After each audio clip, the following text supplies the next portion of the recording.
Buenas noches, bienvenido compañero, ¿cómo estamos? Buenas noches, Juan Carlos. Pues muy bien, muy bien. ¿Y tú qué tal? Aquí solo ante el peligro, como casi siempre, una vez más, una noche más. ¿Qué tema nos traes hoy? Bueno, hoy vamos a hablar de algo que me preocupa y voy a compartir con todos vosotros mis experiencias personales al respecto, ¿no? Que es la hipnosis, cómo afecta al cerebro y las verdades y los mitos sobre la hipnosis, porque yo creo que es una gran desconocida Es un tema, por la... perdóname que te corte, que me interesa muchísimo, porque yo siempre me he quedado perplejo, entre comillas, con toda esta gente que se deja manipular psicológicamente o mentalmente hasta el punto de que hacen de ellos lo que quiere el que hace la hipnosis, ¿no? Yo creo que es parte de la persona el llegar a sucumbir a este supuesto poder mental, ¿no? Muy bien, y ahí es a donde vamos a ir, ¿no? Que gran parte del problema que hay con la hipnosis, que está perjudicándola mucho, ¿eh? Quiero decir que vamos a ver que es un recurso que podemos utilizar en positivo, ¿no? Pero la está perjudicando mucho el haberla convertido en un espectáculo de circo. A través de esos programas de televisión en los que aparece un hipnotizador, que basta con que te toque el hombro, te toque la frente para que automáticamente entres en un estado de trance en el que eres capaz de hacer cualquier cosa que él te diga, incluso mantener ese tipo de comportamiento una vez que ya has salido del trance de la hipnosis. No sé si, bueno, todos hemos visto, ¿no?, algún espectáculo. Ujú. Y bueno, hay que desmitificar esto, ¿no? Y hacer consciente a la población de que lo que están viendo es un espectáculo de circo. Es como cuando vemos a un mago hacer levitar a su ayudante en medio del Que hay escenario. truco, vamos. Claro, ahí hay truco y ahí no hay un fundamento científico. Lo que no quiere decir que la hipnosis, la palabra hipnosis, si vamos por parte, eh, se, se acuña en el siglo XIX, ¿no? Y es un médico que es James Bray, en 1843, quien acuña la palabra hipnosis. Yo personalmente prefiero hablar de autosugestión dirigida, que es diferente, porque tiene mucho que ver con la observación que tú has hecho antes, Juan Carlos. Autosugestión quiere decir que eres tú mismo quien entras en este trance otorgándole a otra persona la autoridad o la capacidad de dirigir tu pensamiento.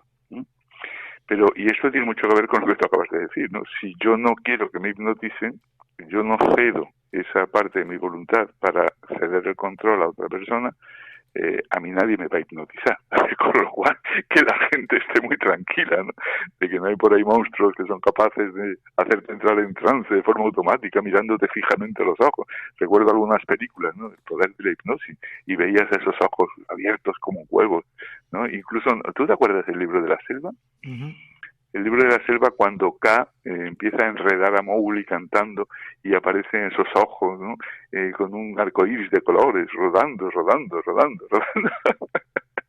Bueno, pues no, esto es parte del mito. Lo que no quiere decir que dentro de lo que es el mito no haya parte de verdad. Por ejemplo, James Bray, que fue el que acuñó el término hipnotismo en el siglo XIX, hablaba de que se entraba en este estado. Ahora si quieres lo comentamos, ¿no? A través de una hiperestimulación de los músculos del ojo. Luego este mirar fijamente un objeto favorece esta transición a este estado, ¿no? Y esta hiperestimulación del ojo activaba o fatigaba, ¿no?, la región cerebral esta era la aplicación, fíjate, en el siglo XIX, cuando todavía no teníamos escáneres cerebrales, ni podíamos hacer electroencefalogramas, ni podíamos, ¿no?, que contribuye a esa situación de magnetismo en la que se sumerge el sujeto. Esto lo decía James Bray. Pero es que en la misma época, hay otro médico que es John Elliottson, que empieza a experimentar las posibilidades que tiene la hipnosis para realizar operaciones quirúrgicas sin necesidad de analgésicos. Tú sabes que, o anestesia, ¿no? Tú sabes que uno de los grandes problemas para las intervenciones quirúrgicas ha sido precisamente el dolor, ¿no? Y que no fue sino hasta muy entrado el siglo XX cuando digamos, la anestesia empezó a utilizarse de una forma realmente controlada, ¿no? con muy buenos resultados. No, pues este hombre ya a mediados del siglo XIX experimentó.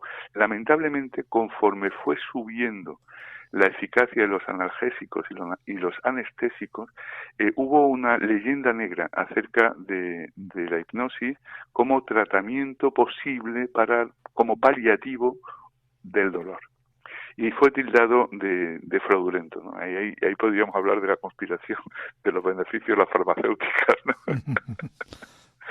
Claro, porque ahora vamos a hablar de la verdadera mentira, ¿no? de todo esto.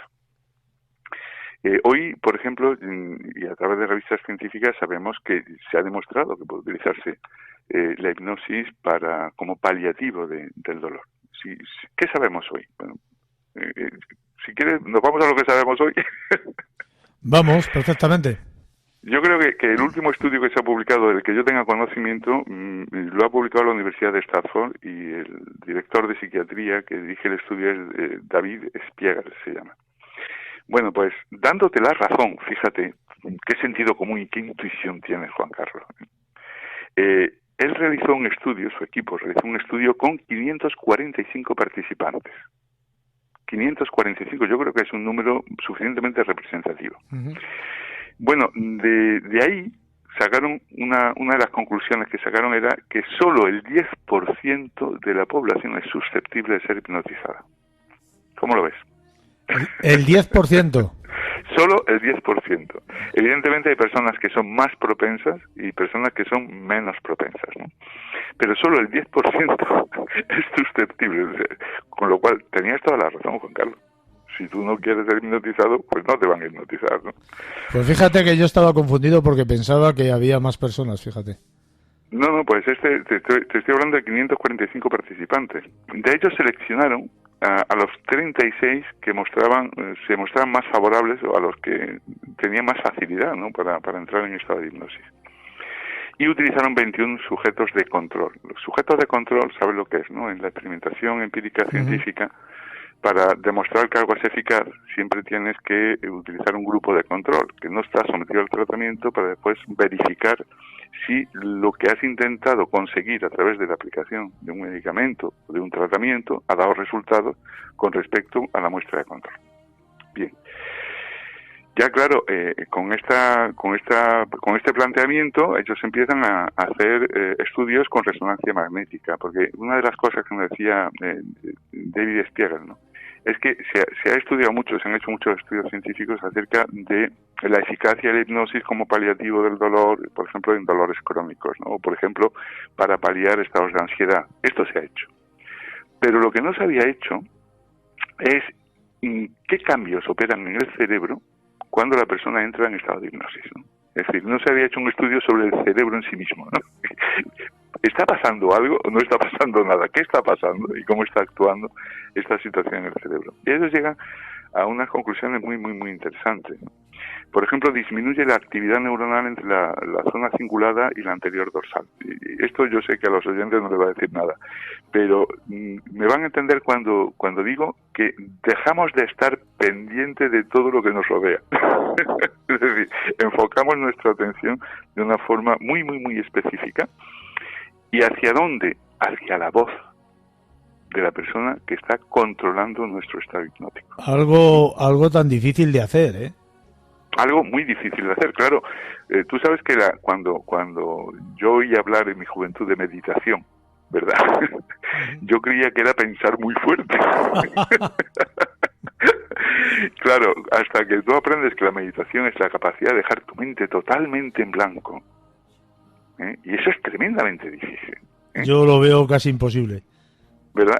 Sí, porque ahí estamos siempre con los ruidos interiores y cualquier estímulo exterior despierta en nosotros un ciclo de pensamiento. Es muy difícil abstraerse de todo lo que te rodea, aparte de ti mismo. Claro, incluso de ti mismo, que es lo más difícil, que es lo que se denomina, Goleman denomina la mente errante, ¿no? Que va divagando por el cerebro. Bueno, pues esta es una de las primeras conclusiones. Otra conclusión, aumentan las conexiones entre la corteza prefrontal y la ínsula. ¿Esto qué quiere decir? Lo que quiere decir es que, digamos que la energía que hemos liberado para no estar pendientes de todo lo que nos rodea, la aplicamos en una potenciación del control sensitivo corporal. Es decir, potenciamos el hecho, por ejemplo, en estado de hipnosis, tú sabes que muchas veces, o a veces, ¿no?, le dices a un hombre que es una tabla, esto lo sabe, ¿no? Apoya su cabeza en el respaldo de una silla, sus pies en el respaldo de otra, y le subes a 3 hombres en la barriga, y mantiene la estabilidad, y es algo que en estado de vigilia nadie podría hacerlo. O sea, no tienes abdominales para soportar ese peso, ¿no? Bueno, pues en este estado, en este trance, sí que esa potenciación del control corporal te posibilita determinadas potencias, digamos, que en estado de vigilia serían absolutamente imposibles de conseguir. Y, por último, la disminución de conexiones entre la precorteza dorsolateral y la red de modo automático. Y esto es muy interesante porque significa que disociamos la acción y la reflexión. Es como si cediéramos nuestro estado de conciencia. Y esto es muy interesante. No estamos en un estado de sueño, porque el sueño está muy estudiado, sabemos cuáles son las modificaciones que se producen en los ciclos del sueño hasta entrar en estado REM, del que ya hablamos, ¿no? Y no estamos en este estado, pero sí que se producen modificaciones en el cerebro que son muy, muy interesantes. Y a través de estas modificaciones podemos conseguir cosas muy interesantes. Por ejemplo, me gustaría que los oyentes pensaran que en este estado en el que nosotros cedemos a otra persona el control sobre las imágenes y procesos mentales que se producen en nuestro cerebro, se pueden inducir ideas terapéuticas, ideas que son positivas, ideas que controlan vamos a ver, las sensaciones, ¿no? Y entre ellas es muy importante el dolor, ¿no? Sensaciones externas como el dolor crónico, se puede utilizar para paliar, o también se puede utilizar en tratamiento para los que están dando muy buen resultado, ¿no? Como, no sé, por ejemplo, tratamientos como el dolor del parto, o sobre todo adicciones. Se está utilizando mucho la terapia de la hipnosis para adicciones como el tabaco o el alcohol, ¿no? También para paliar los trastornos producidos por lo que se llama el estrés postraumático, ¿no?, en situaciones muy violentas. O también, y sobre todo, para aliviar la ansiedad, ¿no?, aliviar el estrés. Pero todo esto, claro, tiene que ser en un ambiente controlado y en un ambiente terapéutico, ¿vale? Y para... ahora os cuento la anécdota personal. Pero insisto en esto porque hay mucho vendehumo, hay mucho farsante escondido detrás de esto, muchísimo farsante, ¿no? Y hemos de confiar en personas que tienen un buen estudio y que tienen una buena preparación para ponernos en sus manos. Esto, vamos, yo te diría, yo no me dejaría hipnotizar por alguien que no tuviera un diploma de la Facultad de Medicina colgado en la pared. ¿Me explico o no? Sí, sí. Así de claro, ¿no? De todas maneras, farsantes hay en todo tipo de cosas en este mundo, ¿eh? Sí, evidentemente, pero bueno, al menos cuando tú compras un coche te fijas en la marca y en la garantía que te ofrece. Sí, luego también te puede salir rana al coche, ¿eh? No, sí, esto te puede salir rana, vamos, si tú fíjate, no, me lo vas a contar a mí, ya te hablaré yo de... No, pero ¿qué ocurre? Que esto no es un juego, porque estás entrando con permiso en la mente de una persona para reprogramar determinados estados de conciencia y determinadas formas de reaccionar. Con lo cual, puedes hacer mucho bien, pero también puedes hacer mucho mal y te puedes encontrar con sorpresas muy desagradables. Y ahí es donde yo voy a la anécdota, ¿no? Yo soy un hipnotizador. Y si digo soy un hipnotizador es porque he logrado hipnotizar a personas, ¿no? De hecho, cuando éramos unos pipiolos, 17, 18 años, mi hermano mayor, uno de mis hermanos, que es inmediatamente mayor que yo, estaba estudiando medicina y en tercero tenía la asignatura de psiquiatría. Y dentro de la asignatura de psiquiatría les enseñaron la técnica de la hipnosis, que por cierto yo no la voy a explicar aquí en la radio, no sea que a alguien se le ocurra imitarla, ¿no? Total, que aquello, como otras tantas cosas, ¿no?, cuando uno es un adolescente, lo tomamos como un juego y empezamos pues a practicar, ¿no?, a practicar. Y la verdad es que era muy divertido, porque era una especie de juego de salón, ¿no?, en el que, bueno, pues, oye, ¿por qué no hipnotizamos? Vale, pues fenomenal, ¿no? Y ahora tu brazo es un globo y se queda colocando. Mira, qué bien, qué bien, qué bien. Ahora eres una tabla, tal, claro, qué bien, qué bien, qué bien. Es decir, todo esto que estoy hablando lo he experimentado. Yo nunca he conseguido ser hipnotizado. Nunca he conseguido entrar en estado de hipnosis. Y lo han intentado. Uh-huh. Hasta que nos sucedió algo terrible. Y esta es la experiencia que quiero compartir con todos vosotros. Un día hipnotizamos a una compañera de facultad, ¿no? Y bueno, pues aquello era un juego, hasta que la chica empezó a desconectar de la voz del hipnotizador. Y empezó a manifestar unos signos de ansiedad terribles, ¿no?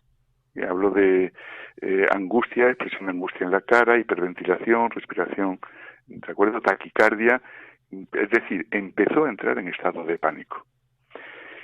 Y nosotros intentamos recuperar el control para sacarla del estado hipnótico y no nos hacía ni puñetero caso. Y aquello iba a más, a una situación de extremo pánico que temíamos ya por la vida de ella, ¿no? Porque es que se estaba asfixiando literalmente delante de nuestros ojos. ¿Te imaginas la situación, Juan Carlos? Pues la verdad que cuando menos angustiosa. Yo te digo que pocas veces en mi vida he pasado tanto miedo, porque yo temí realmente por la vida de esta chica, ¿no? Al final eran las 2 de la mañana y sacamos de la cama al profesor de psiquiatría de mi hermano. Y le dijimos, mira, nos ha pasado esto, ¿no? Y gracias a su ayuda conseguimos sacarla del estado hipnótico, ¿no? ¿Qué había pasado? Claro, tú estás entrando en la mente de una persona. Y la persona te ha otorgado, digamos, la autoridad para que tú entres. Te ha dado permiso para que tú entres y ha delegado su conciencia en ti. Esto es lo que está pasando en el estado hipnótico. Con lo cual tu voz es la que dirige las imágenes que se producen en su cerebro, ¿vale? Pero ¿qué ocurre si en el subconsciente de esta persona hay un virus latente? El virus latente que había en la mente de esta persona era una fobia atroz a ser enterrada viva. Fíjate. Y en un momento determinado del proceso hipnótico, ella desconecta porque se ve sumergida, se ve enterrada viva, encerrada en un ataúd. Y la situación de angustia interrumpe ese control de voz. Y lo malo es que estás viviendo fisiológicamente las sensaciones que se produce, que tu cerebro te está transmitiendo, como si estuvieran sucediendo realmente, ¿no? Aquello, afortunadamente, Juan Carlos, salió bien, pero yo te puedo decir que a partir de ese momento jamás he vuelto a hipnotizar a nadie. No me extrañaría. Jamás he vuelto a hipnotizar. Ahora lo recuerdas como una anécdota, pero seguramente que en aquel momento fue tremendamente traumático. Fue tremendamente traumático, y no solo eso, sino que hoy quería traer al programa este tema precisamente para prevenir sobre la falsedad, ¿no?, que se comenta por ahí. Porque otra cosa muy interesante, fíjate, en el estado hipnótico tú no lograrás que una persona haga nunca algo que en estado consciente jamás haría. Uh-huh. Es decir, este tópico de que yo te hipnotizo y en estado de hipnosis logro que tú mates a alguien, es falso. Si en ti no está el deseo de matar, nadie va a lograr que en estado de hipnosis tú cometas un asesinato. Esto también me apetecía decirlo, porque hay mucho mito sobre esto de la hipnosis, ¿no? Que nos ayuda a procesos terapéuticos, también es cierto, y esto está demostrado. ¿Por qué? Bueno, yo sobre esto tengo mi propia base. Yo creo que lo que nos sana realmente es la fe y la esperanza. Está testado clínicamente que el optimismo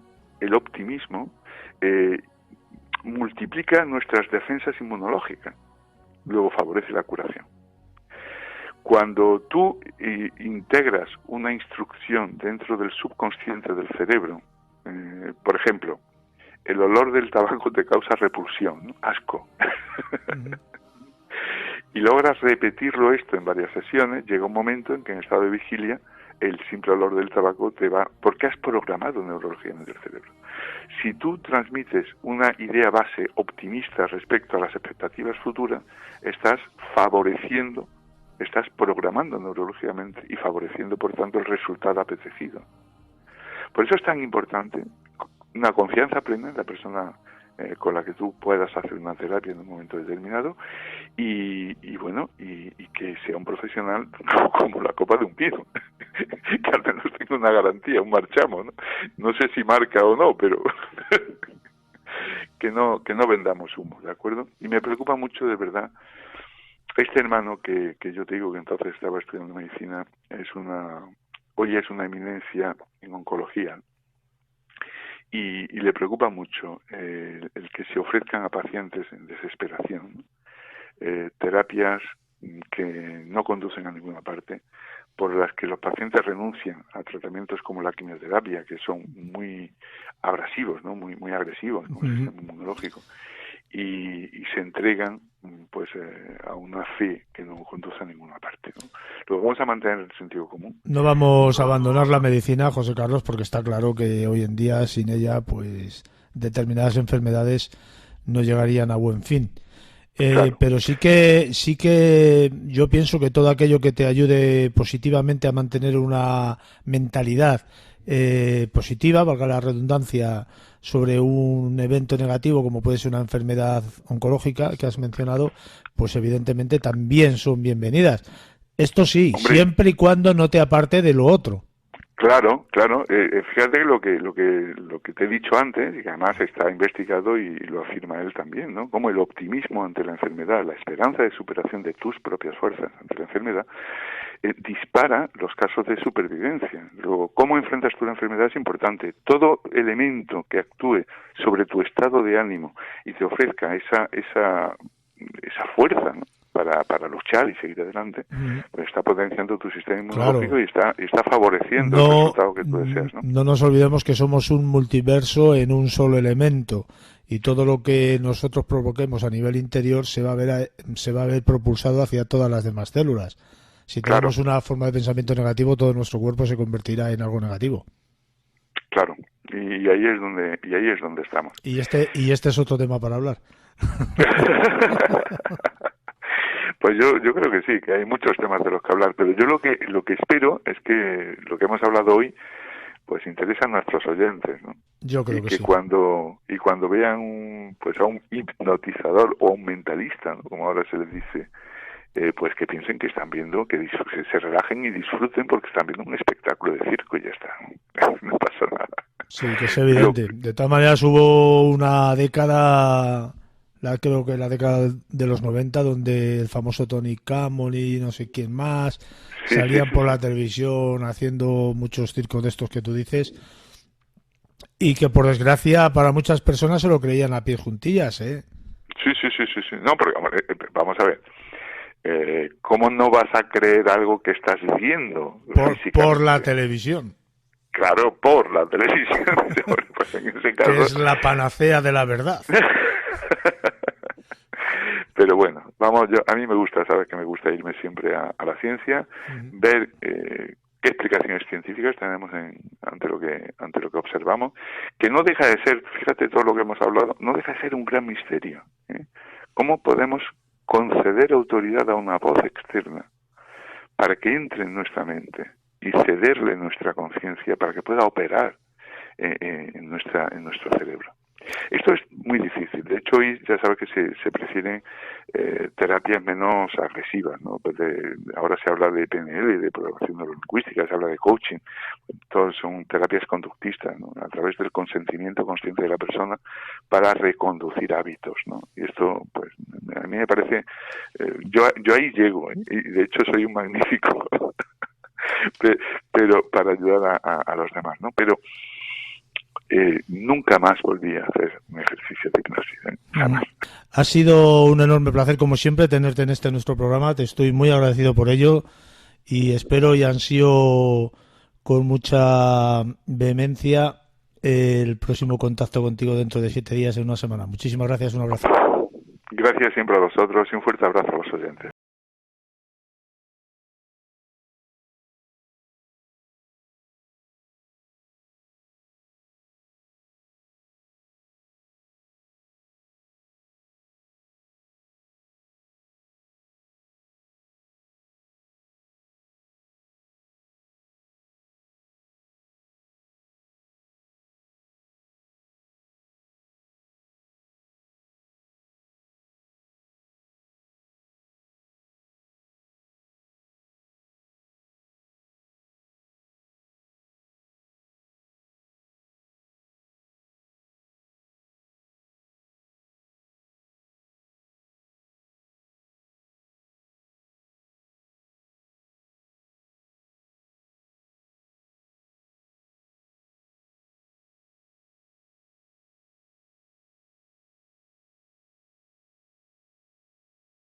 López, buenas noches, bienvenida, compañera.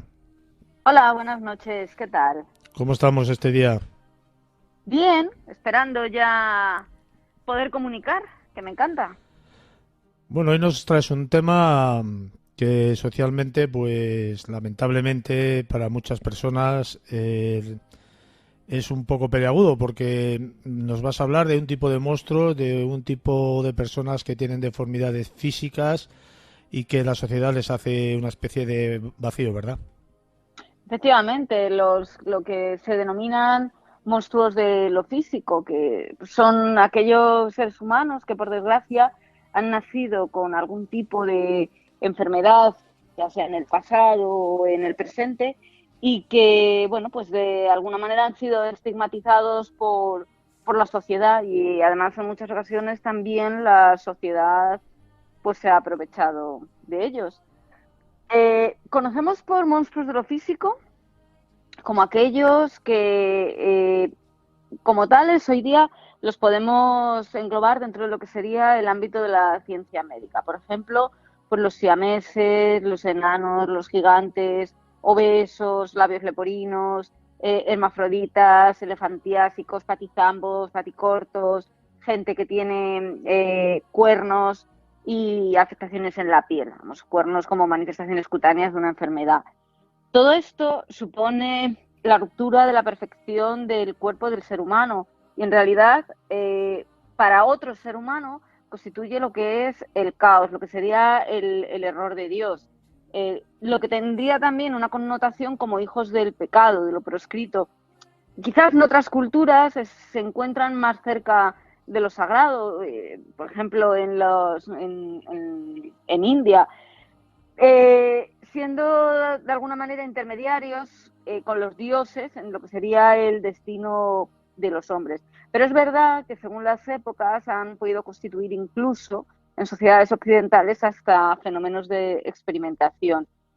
En concreto, en los monstruos de lo físico, podemos considerarlo realmente a partir de lo que sería el Renacimiento y la Ilustración, porque es cuando se empieza a desarrollar lo que conocemos como ciencia moderna. Y es que una parte de lo que se conoce como la teratología renacentista, o sea, aquella parte de la ciencia que se ocupaba de lo diferente, se va a crear en lo que era la observación de procesos biológicos considerados anormales, que se registraban de una manera exhaustiva en lo que era la literatura médica del momento.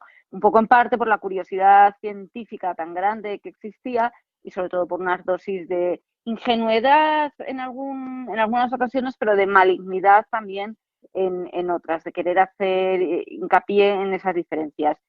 Así, pues los monstruos de ese tipo van a ser considerados como portentos individuales, criaturas con malformaciones físicas, producto también de partos anómalos, otros como los que veíamos el otro día con el tema de las quimeras.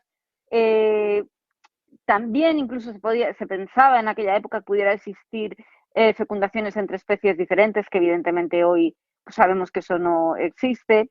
Y tenemos grandes figuras como la de Amoura Paré, que era cirujano francés, que fue el padre de la cirugía moderna, que en su libro Monstruos y Prodigios, en 1575, una obra que realmente tenía voluntad científica, aunque luego también, bueno, pues destilaba imaginación por todos los poros, nos describe esta monstruosidad como cosas que parecen fuera del curso de la naturaleza y que en muchos casos constituyen signos de alguna desgracia que va a ocurrir.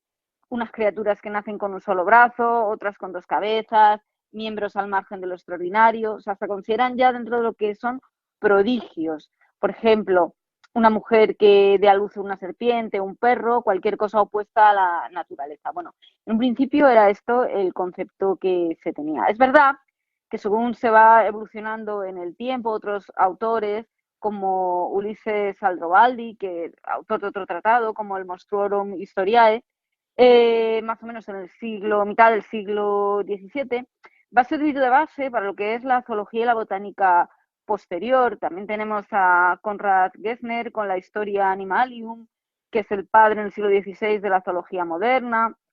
Y tenemos varios autores que siguen un poco la misma línea, incluso en el arte. Tenemos los grabados de Alberto Durero, que luego, un poquito más tarde, van a formar parte de las grandes cosmografías enciclopédicas de la época y de lo que serían los gabinetes de curiosidades.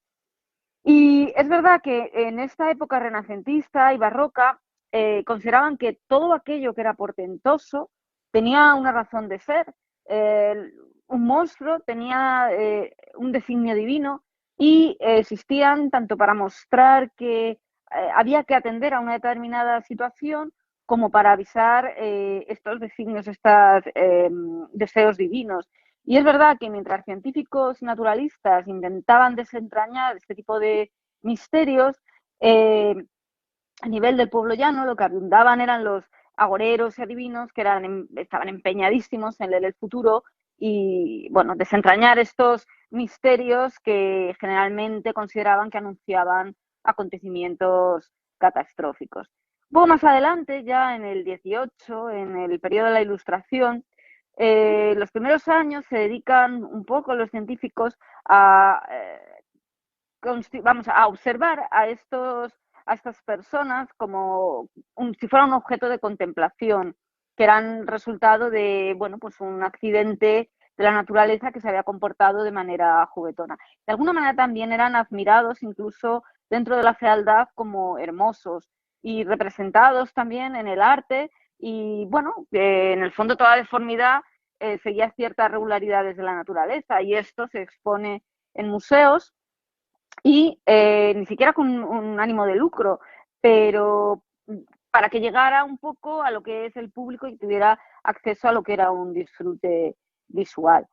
Poco a poco los científicos van a evolucionar hacia lo que sería una participación directa, se insisten en las disecciones, se investiga sobre cuerpos muertos, también en cuerpos vivos, y muchas veces a estos seres se les va a considerar hasta seres inferiores que no sufrían, de ahí a lo que te puedes imaginar de lo que es la experimentación sobre seres vivos. Y así, en el 18, por ejemplo, los anatomistas se quejaban de que los padres de las criaturas monstruosas no les daban la autorización para realizar disecciones, insistían en que recibieran un entierro cristiano y no lo entendían, o sea, una actitud que hoy día nos puede chocar. Y la Iglesia aceptaba a estas criaturas como seres humanos y si nacían vivos se les podía bautizar, con lo cual pues estos padres lo que querían es un poco dar normalización a unos seres que por otro lado la ciencia lo que pretendía era exhibir e investigar. Por ejemplo, tenemos un tocólogo, un obstetra de la época en Göttingen, Friedrich Benjamin Osiander, que informa del caso de un hombre que había perdido a su mujer y a su hijo con 2 cabezas y que no quería que se llevara el cadáver para su colección. Pues Osiander lo refleja indignadísimo y también revela que tras el funeral incluso el hombre tenía un miedo terrible a que pudieran robar el cadáver, porque ¿qué pasaba? Que los médicos del momento deseaban de manera excesiva estas monstruosidades para sus colecciones y llegaban a descalificar, bueno, pues las supersticiones, llegaban a descalificar como supersticiones los deseos de los padres. Todas esas actitudes nos conducen al siglo XIX y a parte del XX a lo que eran los mercaderes de ferias, que de lo que vamos a hablar un poco ahora, que van a comerciar pues, con lo que fue la triste realidad de algunos seres humanos. Y vamos a ver una serie de ejemplos. Por ejemplo, va la repetición y la redundancia. Bueno, tenemos un museo en París, el Musée Dupuytren, que tiene más de 6.500 especímenes de anatomía patológica, pues por ejemplo cráneos, esqueletos, varias reconstrucciones en cera, modelos del momento, miembros momificados, órganos enfermos conservados, fetos, con muchas malformaciones de la colección personal de Dupuytren.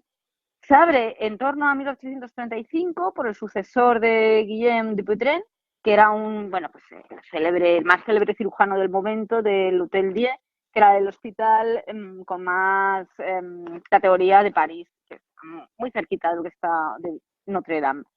Tenemos vitrinas llenas de frascos con fetos, como te digo, mal formados, todo lo que te he descrito antes, tremendo. A ver, que para un anatomopatólogo, para un forense es muy interesante, pero claro, la gente normal, para el hombre cotidiano, el espectador, bueno, pues es algo puede ser algo muy fuerte.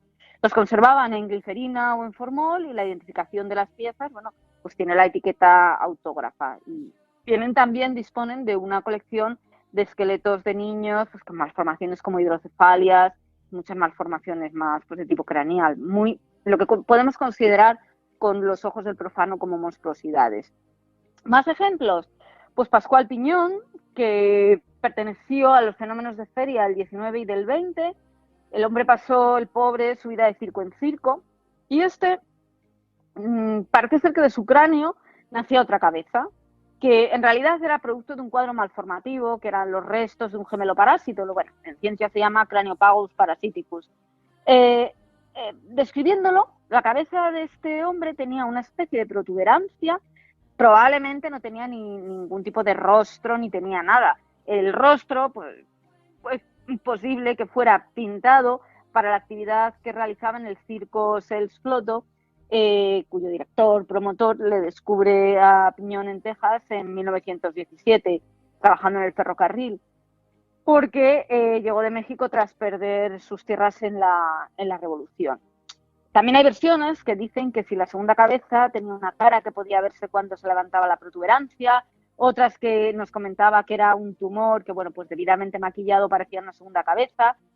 A los 2 años de trabajar en el circo, pues tuvo un deterioro de salud y el gerente del circo hizo que le fuera extirpada y, bueno, finaliza su vida en el circo y desaparece de la sociedad. Ejemplo tremendo, pero encontramos bastantes más a lo largo de nuestra historia reciente. Por ejemplo, los gemelos siameses en Tailandia, en lo que era el antiguo reino de Siam. Un emirante chino y su mujer chino-malaya eran pues una familia humilde que vivía de manera tradicional como campesinos, y en 1811, en mayo, dio a luz a 2 gemelos que estaban unidos por el abdomen, compartiendo lo que era el sistema circulatorio. Se descubren a los 13 años por Robert Hunter, que era un comerciante escocés, y por el capitán norteamericano Abel Coffin, y van a comprar literalmente los derechos de Chang y Eng, que así se llamaban, para poderlos exhibir en espectáculos de circo. En realidad, el rey Rama II de Siam, estaba convencido de que dicho nacimiento era un mal augurio terrorífico y que lo único que se podía hacer era matarlos, y con lo cual en el fondo los comerciantes le vinieron a hacer un favor, les salvaron la vida y los trasladan a Estados Unidos, los ceden al capitán Coffin, que los va a exhibir como monstruos de feria en el circo Barnum. Más o menos en 1832 el empresario circense Barnum, que era, como te decía, el dueño del circo, los acoge, trabajan con él durante 7 años y pues fueron bautizados como los mellizos siameses, que de ahí viene luego el término que hemos adoptado en la sociedad actual. Y hacían varios números, incluyendo acrobacias. La verdad es que se llegan a hacer ricos y llegan a poder comprar sus derechos, el equivalente a su libertad, y se establecen en el condado de Wilkes, en North Carolina, en Carolina del Norte, fuera del circo. Y van a conocer a Sally y Adelaida Yates, que casándose los 4. Entonces, Eng se casa con Sally, teniendo 11 hijos, y Chang con Adelaida con otros 10. Aquí podemos tener todo tipo de pensamiento extraño porque piensa que estaban unidos por el abdomen, o sea que ahí debía haber una promiscuidad salvaje, pero claro, a ver, algo tenían que hacer, y el caso es que lo hicieron bien porque una natalidad de 11 por un lado y 10 por otro, pues hombre, es muy aceptable para la época. Y las peleas, de todas maneras, entre las hermanas, lo que condujo es a una separación entre las familias. Cada una vivía en una casa con sus hijos, siendo los gemelos los que tenían que ir de un lado a otro, constituyendo lo que era el nexo común. Es decir, que da para el cine, como se ha hecho, da para teatro, da para obras literarias, da para cualquier cosa, una historia verídica. Continuaron apegados al mundo circense, al que volvieron después de la guerra, arruinados, y los excesos con el alcohol de Chang le hacen sufrir una hemorragia cerebral en 1874 y Eng le sobrevive 3 horas. Estaba claro que si fallecía uno en esas condiciones físicas podía fallecer el otro. Bueno, en la autopsia lo más curioso es que la nota lo que refleja es que murió de miedo. No murió de miedo, murió por un colapso de tener un gemelo pegado que fallecía y bueno, pues él estaba destinado también a ello. Se enterraron en una fosa doble con una lápida común y están en la iglesia baptista de White Plains.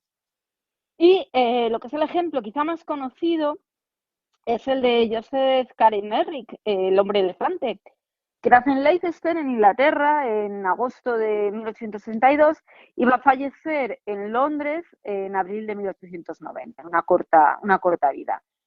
En su biografía nos narra de una manera muy inocente cuando su madre estaba embarazada de él, pudo asustarse y ser arrojada en un desfile a las patas de un elefante que la agredió.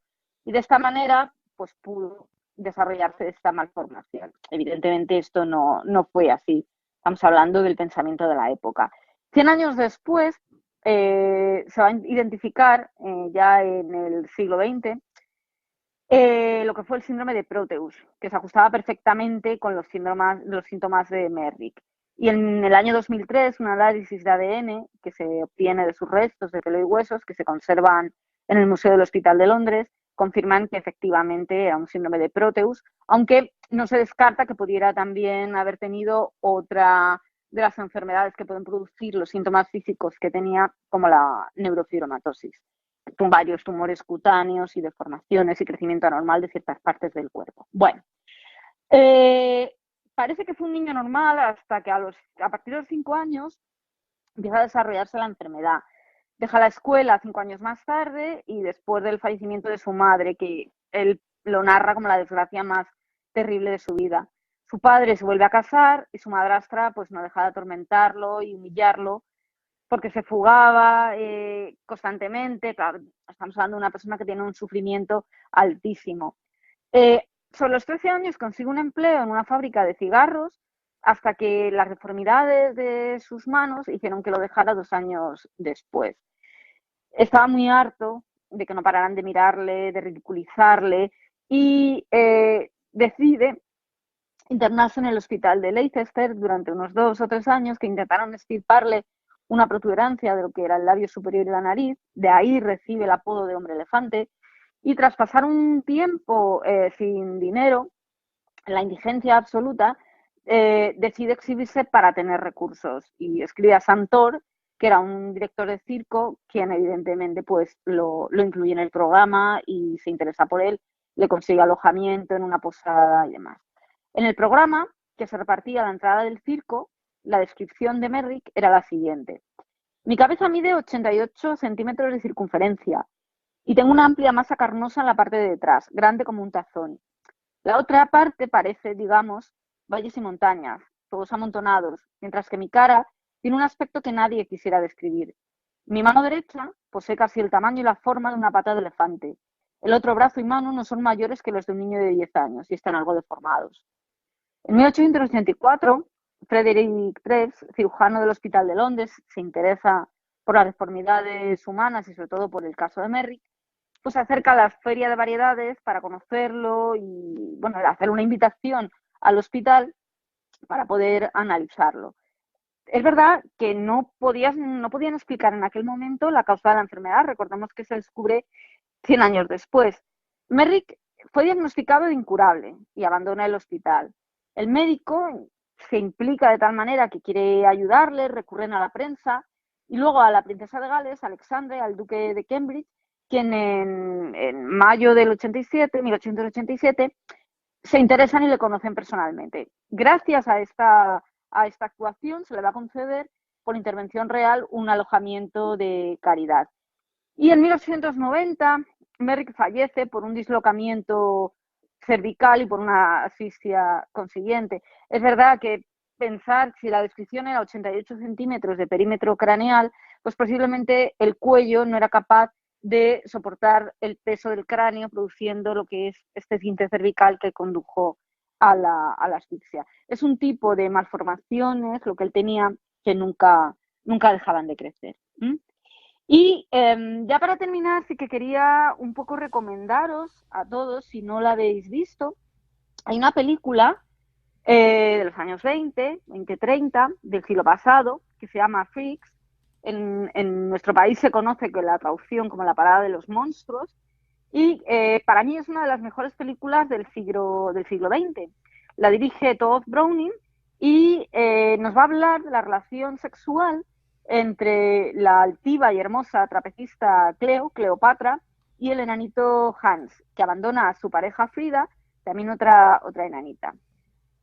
A ver, por favor, esto cuando hablo de enanita es desde el absoluto respeto y, por supuesto, en un tema que nos puede condicionar que ciertas diferencias puedan ser malinterpretadas, desde el más profundo de los respetos y la igualdad. Entonces, bueno, continúo con la trama. Que Cleo y su chulo, que es otro integrante del circo, pretenden robar y asesinar a Hans, que se va a dar cuenta y tras ser engañado activa un sistema absoluto y completo de venganza a través del resto de los personajes del circo que, bueno, estaban exhibidos como monstruos y acaban reduciendo a Cleo a un ser más monstruoso aún que ellos a través de la mutilación. A ver, esta película se va a rodar con personajes reales. Tuvo que hacerse de manera clandestina para evitar las acusaciones de abuso de los personajes que empezaban a circular por los platós. Las enfermedades de los personajes en realidad fueron enanismo de tipo hipofisario, de tal manera que es un enanismo armónico, porque es un defecto de hormona de crecimiento, acondroplasias, al que llamaban esqueleto humano, es un enfermo que tiene una enfermedad que se llama ósea fibrodisplasia osificante progresiva, que es rarísima. La mujer barbuda estaba afectada de hirsutismo, la mujer pájaro probablemente tenía un síndrome que tienen ese tipo de aspecto físico, que es el síndrome de Seckel, que también cuenta con un retraso mental y un aspecto característico dentro de lo que son los síndromes de enanismo. Hay individuos que tienen la cabeza muy pequeña, microcéfalos, y bueno, detrás de todo esto lo que se destilan es una dulzura, una inocencia y una bondad que se expresa clarísimamente en la película. Tenemos también unas hermanas siamesas, una focomedia y demás. Es una película dura y muy cruda y nos muestra la sociedad estadounidense de la época. Se basa en un relato de Clarence Aaron Todd Robbins que se llama Spurs y narra la historia de Jacques Courbet en la película Hans. Pero pensemos en el año 32, el año de la producción. Pensamos en la sensibilidad del espectador ante lo que es la representación tan dura, tan cruda de la enfermedad y lo que lleva como crítica social implícita, desviando totalmente los cánones tanto de la ciencia como de la belleza del momento. Estamos en el mundo de Greta Garbo, o sea, pensemos la diferencia. Imaginemos la inicial repulsión en lo que era una sociedad farisea en Estados Unidos que sale de la Gran Depresión, que solo se preocupa, como te digo, de las producciones de Hollywood llenas de glamour, y lo que nos transmite la película es un mensaje de aceptación, de inclusión social y de esperanza y humanidad, porque lo que serían los auténticos valores del hombre. Yo, desde luego, la recomiendo encarecidamente, y eso que he hecho el spoiler máximo, pero de verdad, verla. Y bueno, espero que todo el tema que hemos hablado hoy pueda servir como una pequeña aportación para que, junto con las quimeras del otro día, seamos capaces de aceptar lo que es diferente a nuestra realidad y que siempre mostremos comprensión ante el sufrimiento. Intentar no repetir el pasado, y aunque tengamos siempre y de manera permanente ese miedo a lo desconocido, que intentemos no estigmatizar aquello que es extraño, sin ser capaces de hacer una empatía o de ponernos en la piel de las personas que están sufriendo. Y ya como colofón, por favor, las enfermedades raras existen. Hay muchos cuadros que se están descubriendo ahora, cuadros que tienen una incidencia mínima en la sociedad, pero para el que lo sufre es tremendo. Estas familias, los enfermos, tienen un sufrimiento diario, como os digo, y hay que financiar, hay que investigar, aunque a muchos gobiernos no les parece rentable. Y bueno, en la manera que podamos aportar nuestro granito y intentar sacar a los enfermos de todas estas exhibiciones sin ningún tipo ¿cómo decirte?, de sentimientos ni de escrúpulos, y a los que a veces en sociedades bueno, voy a decir menos desarrolladas, no, al contrario. En cualquier tipo de sociedad se puede recurrir ante la falta de medios. Incluso en pleno siglo XXI aún se comercia con el dolor y con la tragedia humana. Lamentablemente, Cristina, me parece que esto es inherente al ser humano, no a todos ellos, no a todos nosotros, pero sí a una mayoría o minoría, como lo queramos ver. Porque por muy pocos que sean, a mí me parece exagerado que la gente se aproveche del dolor ajeno, de la desgracia ajena. Y bueno, cada uno nace como nace. Si nos tenemos que aceptar a nosotros mismos, vamos a empezar por aceptar también a los demás. No sé si por supuesto.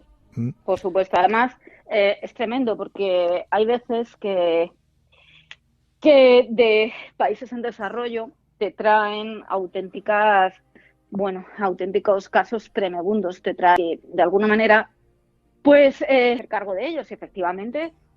Cirugía pediátrica, maravillosos equipos, en concreto el equipo de cirugía pediátrica tanto de La Paz como del Gregorio Marañón en 12 de octubre en Madrid, Niño Jesús, como en Valdebrón y el Sant Joan de Déu en Barcelona. Quiero decir, bueno, en todas las comunidades donde existe este tipo de hospital y este tipo de nivel, es fantástico lo que se puede hacer, es fantástico cómo se trabaja sobre los niños para que adquieran la normalidad y la integración en la sociedad. Y por eso me parece triste y patético que no se destine de alguna manera más en nuestro propio país a la investigación y al trabajo diario sobre lo que es una enfermedad rara. Por ejemplo, voy a poner un ejemplo muy claro.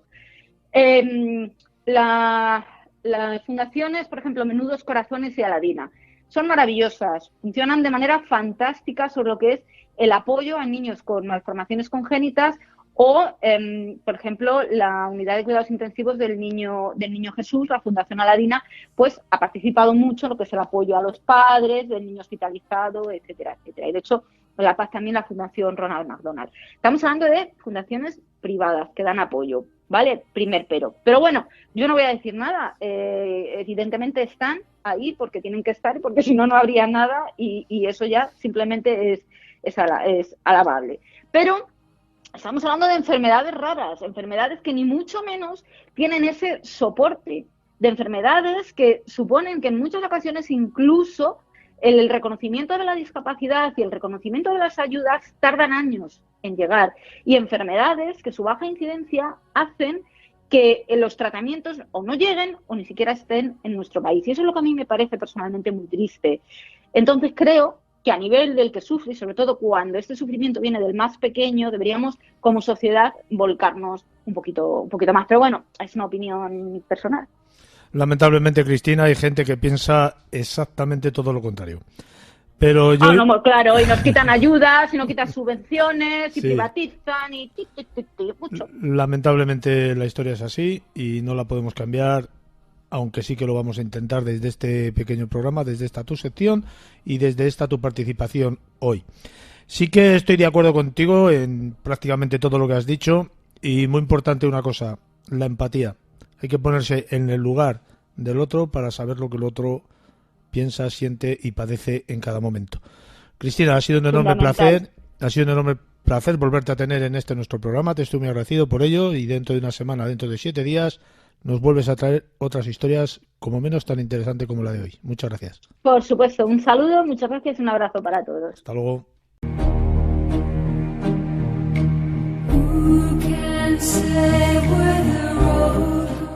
Adiós, Martínez, buenas noches, bienvenido, compañero. Muy buenas noches, Juan Carlos, ¿qué tal? ¿Cómo estamos hoy? Bien, pues aquí que traemos un relato diferente al resto de los que hemos escuchado hasta ahora, porque toca un tema que al fin y al cabo nos incumbe a todos en nuestro día a día y en el futuro, un futuro que está más presente que nunca, y que escuchando este relato nos va a poner los vellos de punta y nos va a dar que pensar, nos va a hacer reflexionar sobre lo que quizás se nos avecina y tenemos a la vuelta de la esquina, compañero. Pues vamos a escucharlo, no vamos a dar más pistas y luego después retornamos la conversación. Perfecto.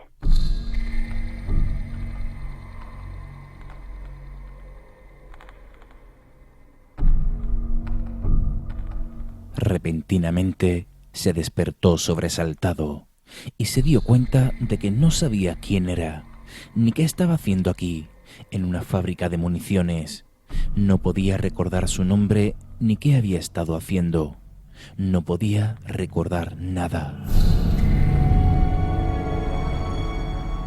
La fábrica era enorme, con líneas de ensamblaje y cintas transportadoras, y con el sonido de las partes que estaban siendo ensambladas.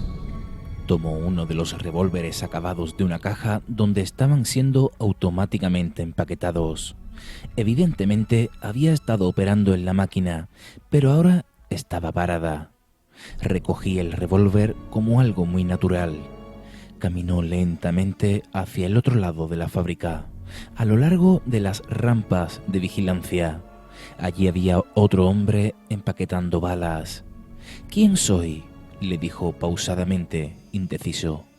El hombre continuó trabajando. No levantó la vista. Daba la sensación de que no le había escuchado. «¿Quién soy? ¿Quién soy?», gritó, y aunque toda la fábrica retumbó con el eco de sus salvajes gritos, nada cambió. Los hombres continuaron trabajando, sin levantar la vista. Agitó el revólver junto a la cabeza del hombre que empaquetaba balas. Le golpeó y el empaquetador cayó, y con su cara golpeó la caja de balas que cayeron sobre el suelo. Él recogió una. Era el calibre correcto. Cargó varias más. Escuchó el clic-clic de pisadas sobre él. Se volvió y vio a otro hombre caminando sobre una rampa de vigilancia. «¿Quién soy?», le gritó. Realmente no esperaba obtener respuesta, pero el hombre miró hacia abajo y comenzó a correr.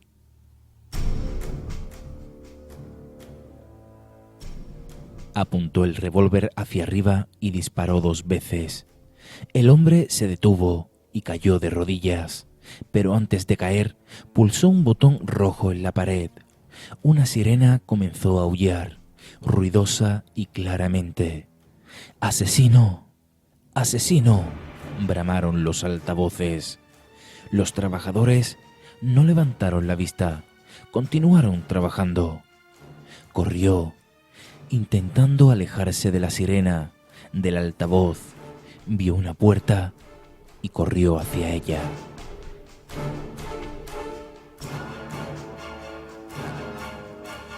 La abrió y 4 hombres uniformados aparecieron. Le dispararon con extrañas armas de energía. Los rayos pasaron a su lado. Disparó 3 veces más y uno de los hombres uniformados cayó. Su arma resonó al caer al suelo. Corrió en otra dirección, pero más uniformados llegaban desde la otra puerta. Miró furiosamente alrededor. Estaban llegando de todos lados. Tenía que escapar.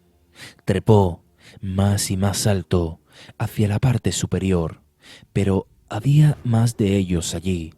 Le tenían atrapado. Disparó hasta vaciar el cargador del revólver. Se acercaron hacia él, algunos desde arriba, otros desde abajo. «Por favor, no disparen. ¿No se dan cuenta que solo quiero saber quién soy?». Dispararon y los rayos de energía le abatieron. Todo se volvió oscuro. Les observaron cómo cerraban la puerta tras él, y entonces el camión se alejó. «Uno de ellos se convierte en asesino de vez en cuando», dijo el guarda. «No lo entiendo», dijo el segundo, rascándose la cabeza. «Mira ese. ¿Qué era lo que decía? Solo quiero saber quién soy». Eso era. Parecía casi humano. Estoy comenzando a pensar que están haciendo esos robots demasiado bien. Observaron al camión de reparación de robots desaparecer por la curva.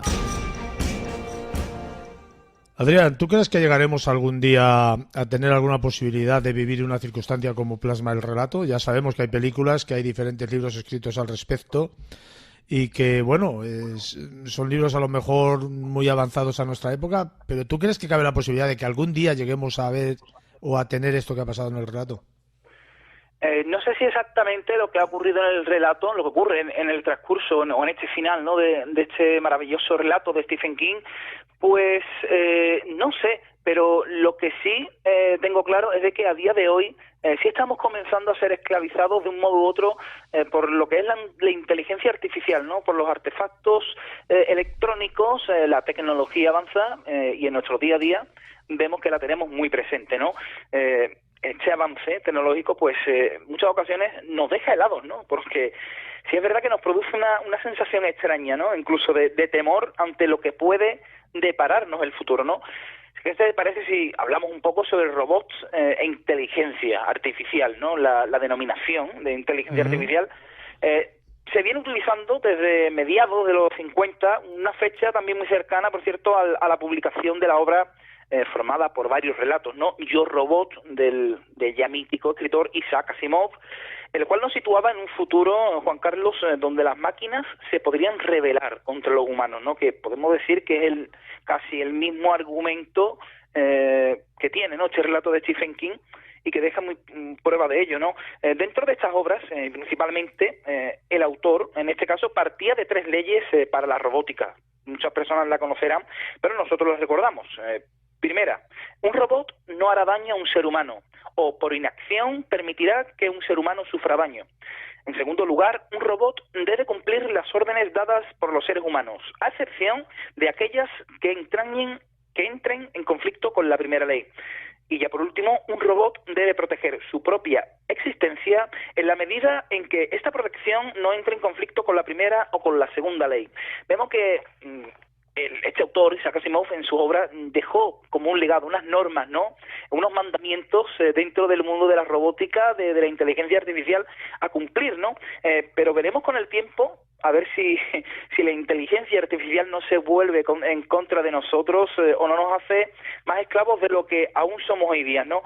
Pero en pleno 2019, ¿en qué situación estamos frente a la robótica o a las máquinas, ¿no?, a las nuevas tecnologías? Ya no podemos decir, compañero, que poco a poco las máquinas nos van comiendo terreno, ¿no?, en nuestro día a día, sino que ya lo han hecho. Y las máquinas están presentes, ¿no?, en nuestras vidas y ni siquiera nos percatamos de ello. Mejor dicho, nos hemos fusionado con ellas y forman parte de nuestras vidas. Ya nos es inconcebible el pasar un rato sin el teléfono móvil y sin cualquier aparato eléctrico. Dependemos, estamos, yo creo que sometidos, ¿no?, por decirlo de alguna forma, a las tecnologías. Pero seguramente la gran mayoría de los oyentes estarán escuchándonos, ¿no?, a través de un teléfono móvil, un aparato que, como bien sabrás, pues entró en nuestras vidas hace ya bastante tiempo y que difícilmente no nos desprendemos de él. Yo me atreveré a decir que vamos camino de ser mitad humanos, mitad robots, ¿no?, ya que delegamos muchas de nuestras dudas y acciones, ¿no?, al teléfono móvil, que dicho sea de paso, no deja de ser tecnología, ¿no? Es lo que tenemos, y utilizamos el teléfono una media de 5 horas al día. Esto nos viene a decir, Juan Carlos, que miramos nuestros teléfonos unas 85 veces al día, casi nada, ¿no? Bueno, y los oyentes se estarán preguntando, ¿pero qué está hablando Adrián sobre teléfonos móviles? ¿Qué tiene esto que ver con robots? ¿Qué tiene que ver? Bueno, el simple hecho de que ya formemos parte, ¿no?, de una sociedad tecnológica que en su día a día incluye la tecnología como modo de vida. ¿Has escuchado hablar del efecto Google, Juan Carlos? Es algo bastante interesante, ¿eh? Desde el año 2011 se viene utilizando, ¿no?, esta terminología, que nos dice que la sociedad de hoy día tiende a olvidar datos y a precisar de la memoria, ya que, como todos bien sabemos, ¿no?, con una simple búsqueda en el famoso buscador, pues tenemos la respuesta de casi todo lo que queramos, a excepción de que sea algo personal, algo que tengamos que recordar nosotros mismos, ¿no? Por poner un ejemplo, tú y yo, Juan Carlos, estamos tomando café, estamos charlando, y el nombre de una actriz, el nombre de un actor que nos recordemos, o una película que vimos hace unos meses, y ya no nos esforzamos en pensar y recordar, sino que acudimos directamente a la web, a nuestro pequeño robot portátil, para que piense por nosotros, ¿no? Bajo mi punto de vista, a mí me resulta bastante preocupante, ¿no? Quizás con estos datos nos empecemos a dar cuenta de cuánto precisamos en nuestro día a día de la tecnología, ¿no? El mundo avanza, la ciencia, la tecnología también, pero eso sí, debemos pararnos a pensar hasta qué punto nos puede perjudicar, ¿no? Como seres humanos, y nos puede deshumanizar, como bien vengo diciendo, ¿no? Robots en los hogares, es algo que suena muy de ciencia ficción, algo que lo tenemos, ¿no? Como algo imaginario, futurista, pero esto lo hacemos con aparatos que a día de hoy disponemos en nuestros hogares, ¿no? Y me refiero no solo a los teléfonos, sino a televisores inteligentes o a Alexa, ¿no? El esclavo virtual que todos desean en casa, ¿no? Como decía un titular bastante reciente, que es un dispositivo que está disponible durante toda la jornada, ¿no? Para consultarle cualquier cosa, cualquier duda, para recordarte citas o lo que sea. Más que nuestro esclavo, pienso una vez más que terminaremos siendo esclavos de ellos, como hemos terminado siendo de los teléfonos móviles, al fin y al cabo. Pero vayamos un paso más allá. Pongámonos, Juan Carlos, que en un futuro no muy lejano, pongamos 2 o 3 décadas, tirando largo. Seguramente escucharemos eso de ponga un robot en su casa, ¿no? Un asistente en su casa. ¿Qué ocurrirá cuando por nuestra casa se pase un humanoide, uno de estos robots, y nos supla, ¿no? En las tareas domésticas? Creo que nos crearemos una dependencia similar a la que venimos comentando, ¿no? Y a muchos esto de un sirviente humanoide le habrá producido una leve sonrisa, ¿no? Pero está a la vuelta de la esquina, compañero. Y ese día yo creo que está bastante cerca, cada vez más cerca, y veremos con qué dilemas morales nos enfrentaremos, ¿no? La sociedad de entonces, cuando estos robots se implanten, ¿no? Fíjate que estaba yo pensando ahora, porque tú sabes que vivimos en un planeta con una desigualdad no solamente social, sino también a nivel tecnológico bestial, ¿no? Claro. Si alguna tribu, algún personaje, alguna persona, algún ser de alguna de estas tribus del Amazonas abandonadas y alejadas de la mano de Dios, supuestamente, yo para mí viven muchos de ellos mejor que nosotros, fíjate si a esta persona, una persona de estos lugares, la traemos a este mundo llamado civilizado y se encuentra con todo lo que nosotros tenemos. ¿Qué sería para ellos? Claro, toda una odisea y toda una película de ciencia ficción, ¿no? Algo impensable, ¿no? Claro, algo impensable, pero al igual que impensable, seguramente, ¿no? Sería a principios del siglo XX cuando a nuestros bisabuelos, a nuestros tatarabuelos, tú le dijeras que ibas a hablar con otra persona, como estamos haciendo tú y yo, al fin y al cabo, o podemos hacerlo a través de una videoconferencia, con un pequeño aparato desde la palma de la mano. Es algo impensable, es algo de ciencia ficción, ¿no? De aquel principio de siglo, que si tú se lo dices a cualquiera, ni se le pasaría por la cabeza, pero se ha hecho realidad. Recordemos que la magia del presente es la tecnología del futuro, y tenemos que asumir que todo esto avanza a pasos agigantados, ¿no? Hay que tener en cuenta las palabras de Elon Musk. Recordamos que es el dueño y fundador de Tesla y SpaceX, también el cofundador de PayPal, el sistema de pago, y cree que la inteligencia artificial, ojo, es una amenaza para la humanidad debido a la poca regulación que existe sobre su aplicación. Un tipo controvertido, con mucha polémica alrededor, pero que al fin y al cabo uno de los hombres con más nivel económico de todo Estados Unidos, Elon Musk, y que ha dicho esas palabras, ¿no? También Stephen Hawking en su día pronunció algo parecido. Tenemos que tener cuidado con las máquinas, ¿no? Dentro de la biónica, por ejemplo. Por otra parte, esto que sí es llamativo, ¿no? El mundo de la biónica, yo aquí sí parto una lanza a favor del avance, porque en este caso, aquellas personas, ¿no? Que todos conocemos, ¿no? Por desgracia, perdieron una pierna, un brazo, cualquier parte de su cuerpo, ¿no? Ya no se verán condenadas, ¿no? A estar de por vida en una silla de ruedas, sino que gracias a estos elementos artificiales pueden volver a caminar, ¿no? Incluso correr, como veíamos hace poco una noticia, ¿no? Una chica que corría, ¿no? Que 80 metros lisos, en fin. Ya no es como antiguamente que veíamos a las personas que le faltaban una pierna debido a heridas de guerra. pero estamos hablando, Adrián, de los peligros que tiene la inteligencia artificial. Véase como hace décadas ya la película Terminator, famosa, claro, conocida por todo Dios, cómo la inteligencia artificial se sobreponía al ser humano. No me acuerdo si la máquina aquella se llamaba Skinner o algo parecido. Se ponía al ser humano y hacían una guerra. La máquina tomaba conciencia de sí misma y se rebelaba contra el hombre. Claro, pero todo tiene un comienzo. La tecnología se está colando no por la puerta de atrás, sino por la puerta frontal. La estamos aceptando, la estamos adquiriendo, la estamos introduciendo en nuestras vidas, y todo tiene un comienzo y está comenzando de esa forma. Poco a poco, cuando la tecnología avance, ya veremos de qué manera avanza, si para bien, si para mal. Hasta ahora es como un cuchillo, el dilema del cuchillo, ¿no? Lo puedes usar para untar mantequilla o lo puedes usar para clavárselo a alguien. La tecnología, dependiendo de su uso, será buena, será mala, en fin, esto es un dilema al fin y al cabo, ¿no? También los órganos humanos, Juan Carlos, fabricación y reemplazamiento.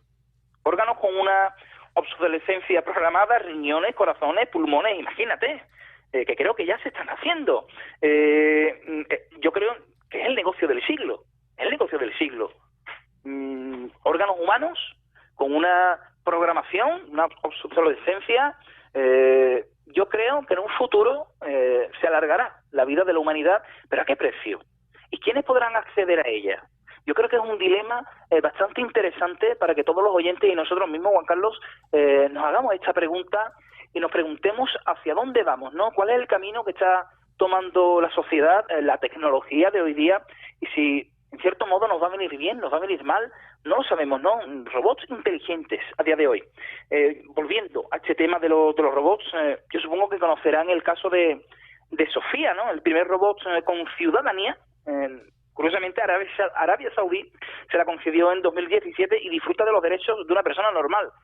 Algo muy criticado porque las mujeres de Arabia Saudí no disfrutan de todos los derechos que las pobres quisieran, todos lo sabemos. Sin embargo, se le ha concedido la ciudadanía a un robot, ¿no? Sofía tiene un software, recordemos, de inteligencia artificial que le permite mantener contacto visual con personas, ¿no? De las cuales ella puede retener información, incluso reconocer sus caras, además de mimetizar la personalidad humana, ¿no? Puede mantener una conversación, explicar chistes, etcétera. Esto es bastante interesante, ¿no?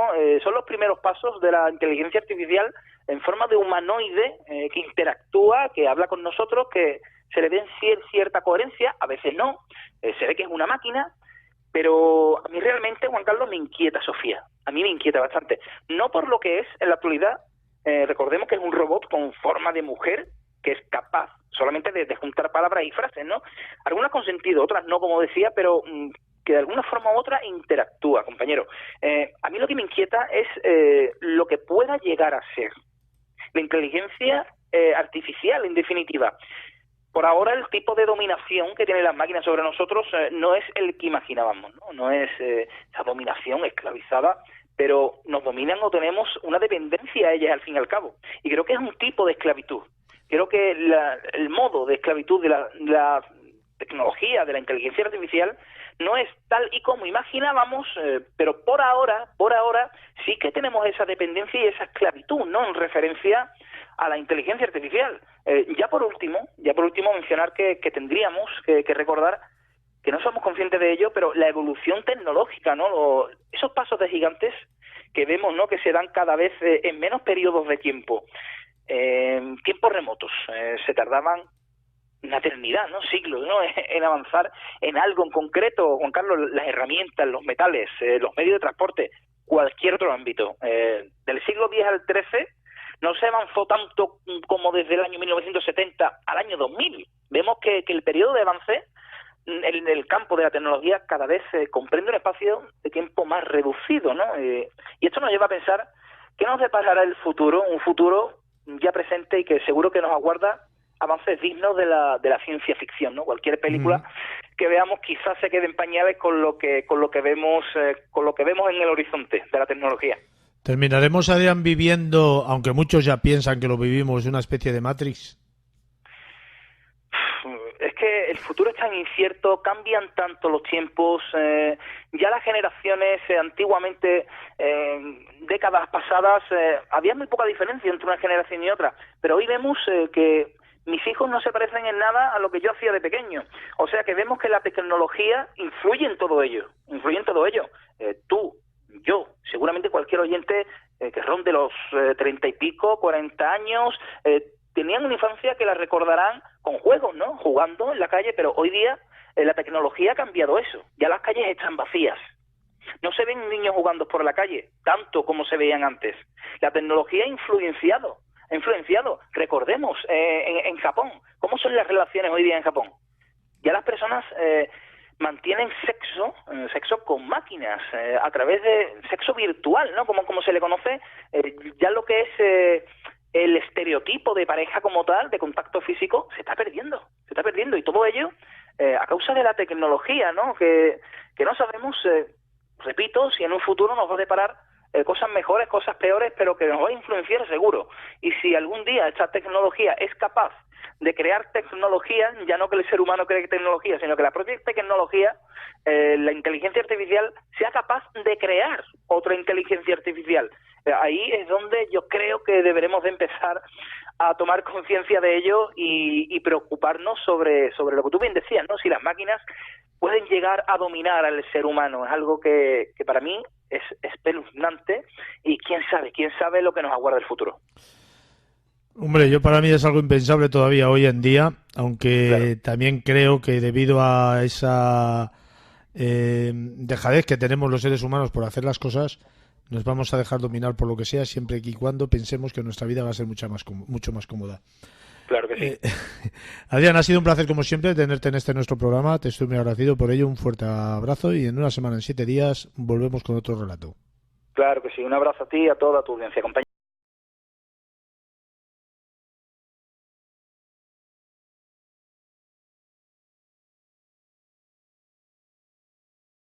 Mónica Cano, buenas noches, bienvenida, compañera.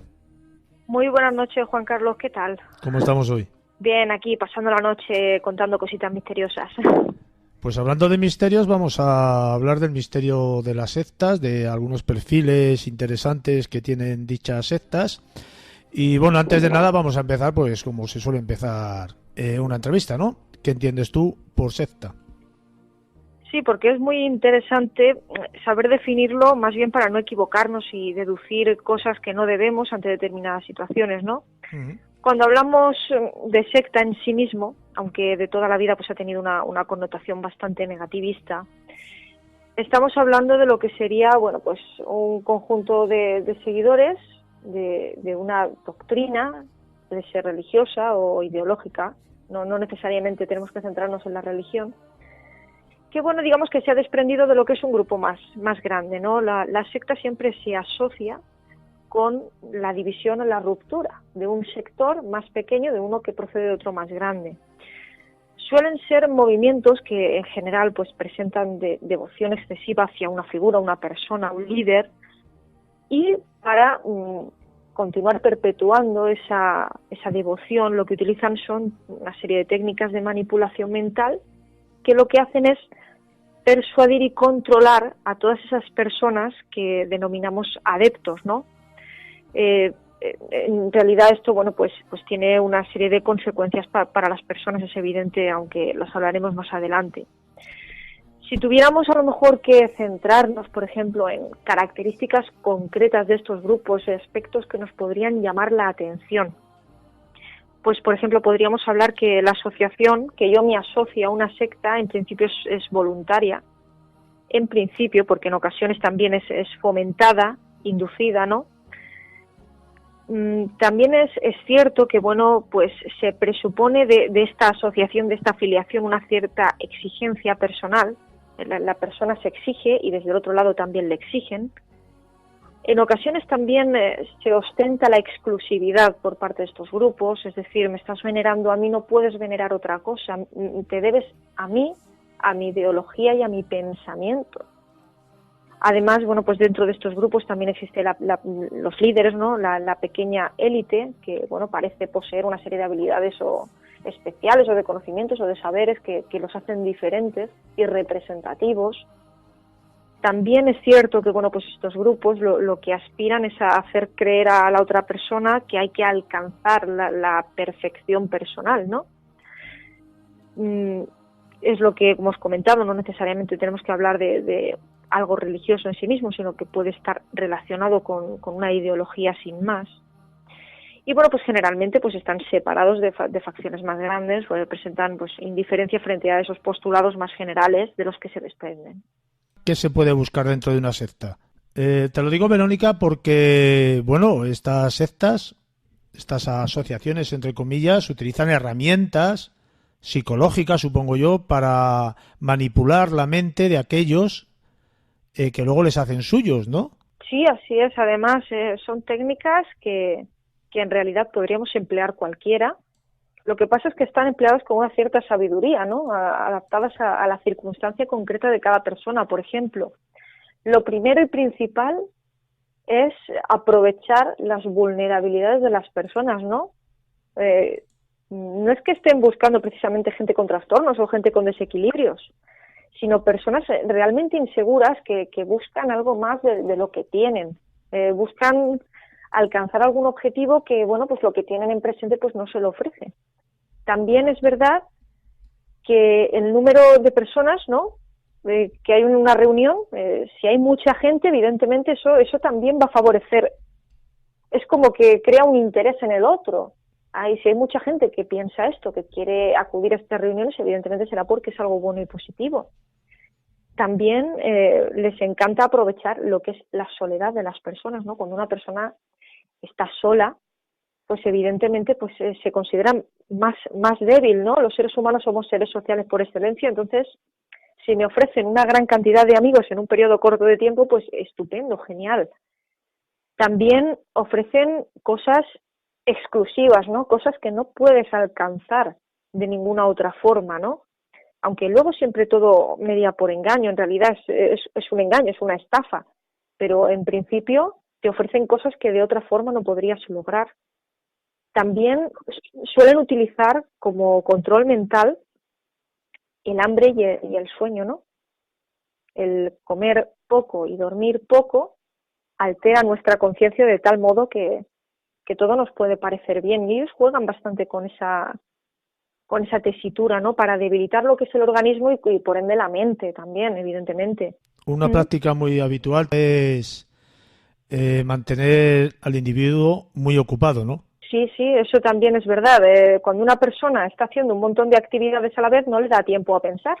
Y teniendo en cuenta que la información que llega de fuera también está muy controlada y filtrada, pues ahí tenemos a la persona pierde el contacto con cualquier otra cosa, ya sea familias, amigos o con la información que llegue de fuera. Al líder de la secta no le va a convenir en ningún momento que esa persona pueda acceder a recursos exteriores, porque eso sería como rebelarse, ¿no?, entre comillas. Ten en cuenta que además las personas, ¿no?, en relación a lo que es el perfil propiamente dicho de una persona que sea más susceptible, en este caso, por ejemplo, serían personas que pues se vuelven más vulnerables ante determinadas situaciones de crisis. Podrían ser, por ejemplo, la adolescencia, la juventud, la etapa del síndrome del nido vacío, ¿no? Son etapas de la vida que, en cierto modo, pues la persona atraviesa un duelo por un cambio y, bueno, pues no todas las personas experimentan las vivencias o las crisis y las asimilan e incorporan de la misma manera. Entonces, evidentemente, cuando tienes un ofrecimiento de estas características, tan positivo, tan bueno para ti, tan bien vendido, pues evidentemente te dejas llevar y eres incapaz de salir de ahí. Te sientes que sin eso no eres nada, que estás solo, que no tienes nada, y como tienes la autoestima tan baja y tu información del exterior y tus relaciones se han cortado y se han ido única y exclusivamente a dirigir a lo que procede del grupo, pues evidentemente estás perdido, sin ellos estás perdido. O sea, que te hacen dependiente total, ¿no? Correcto, y además ese es uno de sus objetivos, ¿no? Porque creando la dependencia es mucho más fácil alcanzar la manipulación mental. Esa persona empieza a depender de ti, ¿no? Para todo, hasta para la hora de comer y dormir, tal y como hablábamos, ¿no? Pues imagínate. Hasta el punto de que domina todas tus parcelas más íntimas de tu vida, ¿no? Correcto, todo pasa a depender del grupo. Es como todo es de todos, pues en este caso es igual, ¿no? Y tú ya no eres tú ya formas parte de algo más grande. En realidad has dejado de tener valor alguno, ¿no? Tú te crees importante porque como siempre estás operativo, siempre estás haciendo cosas, te da la sensación de que les importas, pero en realidad no tienes un valor real dentro de ese grupo. Por norma general, todos los que están dentro de una secta son por voluntad propia. Una vez que te das cuenta de que estás sometido o subyugado a una persona o a una determinada sociedad minoritaria, si quieres salir de estos grupos, ¿cómo lo puedes hacer? ¿Es fácil salir de ahí? Sí, a ver, es posible, porque todo es posible más cuando estamos hablando de modificar nuestras emociones o nuestros pensamientos y con ello nuestras conductas.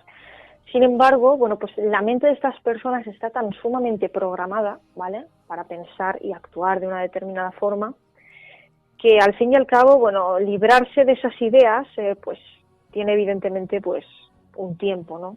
No es tan sencillo como aparenta.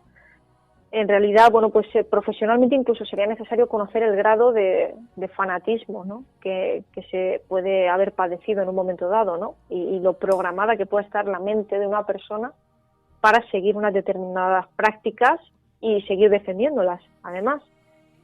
Digamos que la persona tiene que volver a recuperar la personalidad que tenía antes de todo esto. Estamos hablando, Claro. Verónica, de prácticas que en muchos casos suelen ser rayando por lo menos lo inmoral, ¿no? Evidentemente, porque en el momento en el que tú a una persona le limitas sus derechos y sus libertades, ya estás trabajando en un tema en el que la moralidad se ve bastante comprometida. Lo que pasa es que estas personas, por desgracia, no lo ven de manera directa, ¿no? Es necesario, ya te digo, que una persona se trabaje emocionalmente mucho, incluso con profesionales, ¿no?, en este aspecto de grupos coercitivos, que es de lo que estamos hablando, que una persona, bueno, pues vea esa salida del grupo como una alegría más que como una tristeza, ¿no? Porque en principio lo ve como algo devastador, como una ruptura. Sin embargo, bueno, pues tiene que aprender a conocer que la vida está más allá de lo que ha visto, ¿no? Que todos sus derechos y sus libertades estaban totalmente limitados. Ya, pero si no lo ve él por sí mismo, es muy difícil salir. Correcto, así es. Esto es Hay que desprogramar. como una drogodependencia cualquiera, ¿no? Tienes Sí, que sí, asumir correcto. que eres adicto a determinada sustancia para luego intentar superar esa adicción, ¿no? Pues esto parecido. Correcto, hay que ser consciente primero de las dificultades que te ha supuesto esto, porque a veces pasa por sí mismo, ¿sabes? Que una persona en un determinado grupo como que se le enciende el clic, ¿sabes? Y siente, uy, aquí algo falla, ¿no? Si lo compara con su vida anterior. Este es el primer paso para la desprogramación, que la persona se dé cuenta, porque si no se da cuenta es muy complicado trabajar eso, porque parece que estás forzando algo y no. Tienes que conseguir que la persona se dé cuenta de que hay que recuperar lo que se ha dejado atrás. Que en este caso pues son las relaciones familiares, los amigos, el acceso a muchos recursos. Estas son las consecuencias, ¿no? Entre ellas también, pues todas las apropiaciones físicas y económicas que la persona en cuestión se lleva y regala, entre comillas, lo de regalar a los dirigentes, a los que manejan los hilos de esos grupos, ¿no? Sí. Claro, además siempre debes tener en cuenta que son personas que bueno, pues han sido aisladas, ¿no?, de una realidad, que les han controlado la información que les ha llegado por completo, se les ha limitado ese derecho, ¿no?, que además se les ha obligado a asumir lo que es información fatalista, ¿no?, totalmente desmoralizadora, ¿no?, para bajar su autoestima, que han perdido además la capacidad de pensar por sí mismos críticamente. Ellos no pueden pensar y criticar aquello que les parece mal de un determinado grupo. Cuando ya se dan cuenta es cuando ya no son bien recibidos, ¿no? Es el clic del que estábamos hablando.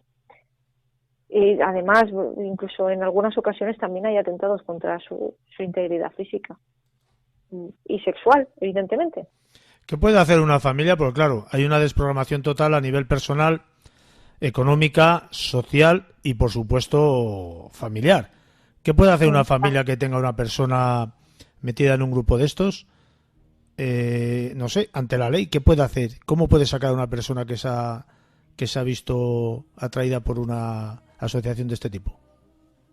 Pues el trabajo es fundamentalmente emocional, sin obligar, ¿no? Como dando tiempos, espacios a que se asuma la nueva realidad de desprogramación, porque evidentemente estamos hablando de personas que son completamente capaces, es decir, ante la ley. Pero te quiero decir, vamos a ver, si hay una persona metida en una secta, ¿no? Y la familia no la puede ver, porque esa misma persona niega ver a la familia. Así es. Entonces, si no la puede ver, ¿cómo puede denunciar esto? Si es voluntad de la persona y ante la voluntad de la persona no lo puede denunciar.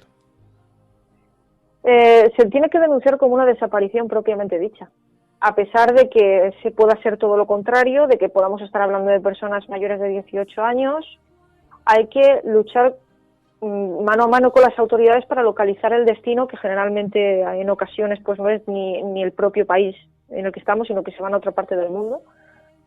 Y hay que luchar mano a mano con la justicia, ¿no? Coordinando la justicia española con la de cualquier otro lugar, para poder encontrar a esa persona donde se encuentra, y una vez se sepa el destino de esta persona es cuando debe empezar el trabajo de desprogramación, que en un principio, ya te digo, es muy duro porque no son capaces de ver que eso les está afectando, ¿no? Esto también, Verónica, me imagino yo que debe de tener un trabajo jurídico importantísimo y muy laborioso. Así es, porque estamos luchando contra la voluntad de una persona que está diciendo que no quiere saber nada de su familia y está en su derecho. Correcto, y estamos hablando de personas que son mayores de edad, que son capaces, que no podemos decir que no esté en sus cabales como haríamos en otras circunstancias, ¿no? Son personas que han tomado decisiones, y como decisiones que son respetables. Otra cosa es que el trabajo que lleva detrás, ese cambio, ¿no? El poder ver la luz detrás de toda la oscuridad, es justo lo que hablábamos, que uno llega a la secta con toda la alegría del mundo y cuando se va de ella es como se te ha venido el mundo encima. Entonces, claro, hay que cambiar ese chip. Una pregunta, Verónica. ¿Las sectas suelen captar a personas con unas determinadas posiciones económicas, voy a decir, bastante suculentas, bastante elevadas, ¿no? No necesariamente. No necesariamente. Lo del dinero no es un aspecto relevante, porque en las sectas lo que realmente interesa es un gran volumen de personas para poder seguir manteniendo el postulado que tienen, ¿no? Creciendo, ¿vale? Porque eso es su principal intención. Sí, pero necesitan administración económica. Sí, en realidad sí, pero no necesariamente tienen que ser personas ricas. Es decir, las personas que forman parte de estos grupos, si son obligadas a trabajar, son obligadas a trabajar sin contraprestación. Es decir, que la contraprestación económica sea para el líder, porque se le debe. Se le debe porque es un líder, porque es una persona con una sabiduría y un conocimiento superior, porque tenemos que alabarle, porque tenemos que mantenerle, porque es nuestro Mesías. ¿Me sigues? Es como que hay que seguir manteniendo esa posición de esa persona. Es tanta la abducción en este caso que creen firmemente que esto es así. Yo pienso que una persona que se mete dentro de una secta o que es captado por una secta, a nivel personal debe de tener algún tipo de insatisfacción o algún tipo de problema, sí. Porque desde mi punto de vista, y hablo sin conocimiento y sin saber, desde mi punto de vista no veo lógico que una persona se pueda hundir entre comillas también, bajo la presión o la opresión de una gente minoritaria que lo único que hace es aprovecharse de ellos y de toda su persona en sí misma, ¿no? Sí, además es lo que comentábamos antes. Son personas que en un cierto momento de la vida, un momento de crisis, de cambios, los que buscas más bien vivir sin preocupaciones o digamos que tener una seguridad psicológica porque eres una persona bastante insegura, pues te dejas llevar creyendo que te van a facilitar, bueno, pues algo exclusivo, algo muy bueno, algo que te va a ayudar a sacar de tus problemas, aunque luego no sea así, pero el producto es vendido como tal. De ahí que digamos pique tanta gente, por decirlo de alguna forma. ¿Qué síntomas puede detectar una familia ante un miembro que le haga sospechar que está siendo captado por una secta? Pues es muy complejo que una persona podamos detectar así, sin más, ¿no? Pero sí que es cierto que existen algunos cambios en el comportamiento de las personas, en su forma de hablar, en su discurso, en los temas que parecen interesarles, ¿no? Que parece que empiezan a interesarse por temas de la trascendencia de la vida, etcétera, cuando antes nunca había sucedido. Empiezan a volverse más solitarios, por ejemplo, también estar muy pendientes, sobre todo en el caso de los menores, con el tema de las redes sociales, No significa que tengamos que registrar en las cuentas, porque eso no es legal, pero sí que estar pendientes con el tema de los horarios que un niño o niña pasa delante de un ordenador, porque eso es evidente que no está bien. Porque hoy en día lo que son las redes sociales, bueno, pues es un caldo de cultivo perfecto para hacer la captación. Yo creo, Verónica, que un cambio de comportamiento social dentro de la familia puede ser un indicativo de que algo está cambiando, ¿no? Y de que algo, claro, de que algo no va bien. De que algo no puede ir bien, ¿no? Puede ser perfectamente en esta circunstancia o en cualquier otra, pero ante cualquier cambio estar vigilante y siempre consultar a un profesional en el caso de que pues la circunstancia sea más grave de lo que parecía en un principio. Uh-huh. Verónica, ha sido un enorme placer tenerte otra vez más en nuestro programa. Dentro de una semana, en 7 días, nos volvemos a escuchar. Un fuerte abrazo. Un abrazo, Juan Carlos. Muy buenas noches.